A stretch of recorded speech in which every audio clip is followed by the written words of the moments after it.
E do frio de menos 2 graus da Patagônia, eu vou te levar agora para os 40 graus de Goiânia para a gente conversar com o diretor de rede e vendas da BYD, Henrique Orrori, o Japa.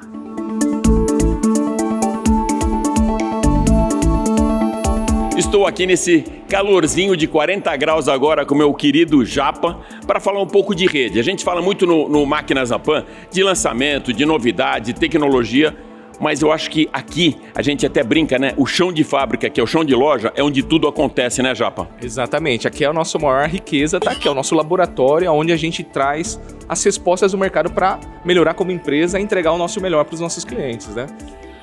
Japa, uma coisa que eu percebi desde a minha primeira visita às concessionárias, que eu tenho feito trabalho visitando há mais de um ano, é que não são vendedores, né? São consultores. Quando o cliente passa por aquela porta, a gente percebe que é um approach muito mais de entender o que ele precisa, quais são as demandas que tem do mercado, mas também, principalmente, atender a necessidade de mobilidade. Exatamente. A eletrificação ela tem que ser feita com muito cuidado, né? Então o nosso vendedor ele é muito bem treinado para primeiro entender as reais necessidades do nosso cliente e oferecer a melhor solução, né? A BYD, primeiro que a BYD também ela tem a condição, o nosso vendedor tem a condição de fazer uma venda extremamente consultiva e não empurrar qualquer produto. Nosso line-up é muito extenso, né? São mais de 10 modelos lá, então a gente tem essa capacidade de atender realmente soluções específicas, né? Então isso é um trunfo que a BYD tem hoje no nosso mercado. Japa, uma coisa que eu comentei, inclusive, com a sua visita lá no Pânico, né? Que foi um show, o cara que deu uma aula lá de rede, de mercado, é que eu nunca vi, e eu estou há 25 anos no mercado de automóvel, mais de 40 em automobilismo, um crescimento tão grande da rede, de percepção também de mercado, de uma marca nova chegando às ruas, como foi da BYD. A que você atribui esse sucesso da BYD na mobilidade urbana? Eu acho que a gente tem diversos diferenciais, né, Rufo? Mas eu gosto sempre de salientar dois deles. Eu acho que o primeiro é a questão do nosso tamanho de time de engenheiros, né? A BYD ela tem um time gigantesco de engenheiros, são mais de 120 mil pessoas extremamente talentosas que dormem e acordam pensando em inovação tecnológica, com a missão de criar soluções tecnológicas diferentes, né? Isso dá um poder de diferencial competitivo gigantesco para nós. E o segundo ponto é a rede de concessionárias, né? Que nós estabelecemos aqui no Brasil. A BYD hoje, nós ainda não temos a maior concessionária, a maior rede de concessionárias do Brasil, mas a gente fala sem sombra de dúvidas que é a melhor rede de concessionárias do Brasil. São os melhores grupos extremamente sólidos financeiramente falando e também com muita história no setor automotivo, né? Então é algo que a gente tem muito orgulho, da rede de concessionárias que a BYD tem construída aqui no Brasil.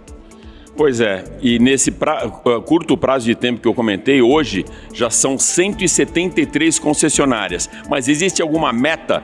Da mesma maneira que você estabelece aqui para a rede a meta de vendas, existe uma meta de número de concessionárias até o final desse ano? Contamos hoje com 173 concessionárias, estamos de norte a sul do país muito bem representados, mas não paramos por aqui, né? Até o final do ano, o objetivo é ultrapassar a barreira de 270 concessionárias no Brasil. Valeu, amigo. Super obrigado por trazer toda essa cultura da eletrificação aqui para o Máquinas na Pan. Obrigado, Rufo. Obrigado, pessoal. Valeu.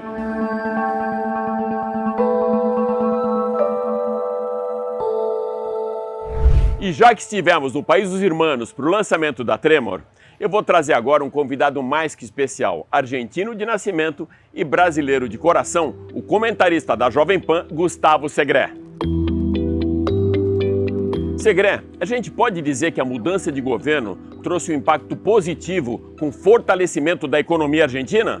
Sem dúvida nenhuma que o impacto do Milei na economia argentina foi positivo. E vou justificar com números. Quando o Milei assume em dezembro de 2023, a inflação mensal foi de 25,5%.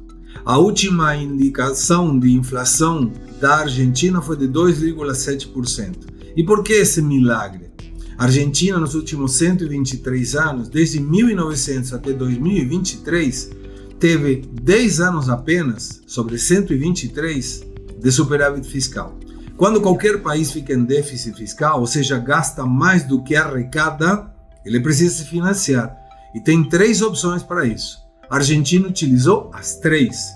Emissão monetária. Só para ter uma ideia, desde 2019 até 2023, a Argentina emitiu 17 trilhões de notas.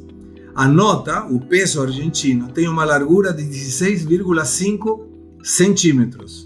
Para ter uma ideia da quantidade de dinheiro que isso representa, colocando uma nota atrás da outra, daria para ir até a Lua, dar 135 voltas na Lua e voltar à Terra.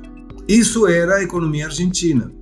A outra possibilidade de financiar o déficit fiscal é com títulos da dívida. A terceira opção, aumentar a carga tributária, o que a Argentina fez constantemente. O IVA, que hoje é de 21%, começou lá atrás com 13% de alíquota. E qual é a contrapartida para isso? Diminuir o gasto público. E foi o que o Milei fez. Esse foi o impacto mais positivo. Cortou 5% do PIB o gasto público. E o Milei foi mais longe. Colocou superávit nominal. Para explicar à audiência, o governo arrecada, o governo gasta, sobrou dinheiro. Se sobrou, superávit fiscal. Com esse dinheiro que sobrou, paga juros da dívida. Sobrou dinheiro, superávit nominal. E com esse superávit consegue fazer investimentos, diminuir a carga tributária, o que vai propor uma melhora nas condições econômicas que trazem mais emprego. Como será daqui para o futuro? Eu acho que a economia argentina está muito bem na macroeconomia, nos números do governo, mas ainda está com algumas dificuldades na microeconomia. De qualquer forma, a população começa a sentir esses impactos. E agora vem a outra parte. O que deveria fazer o governo Milei? Transparentar a economia. Por exemplo, quem queria comprar dólares na Argentina não podia.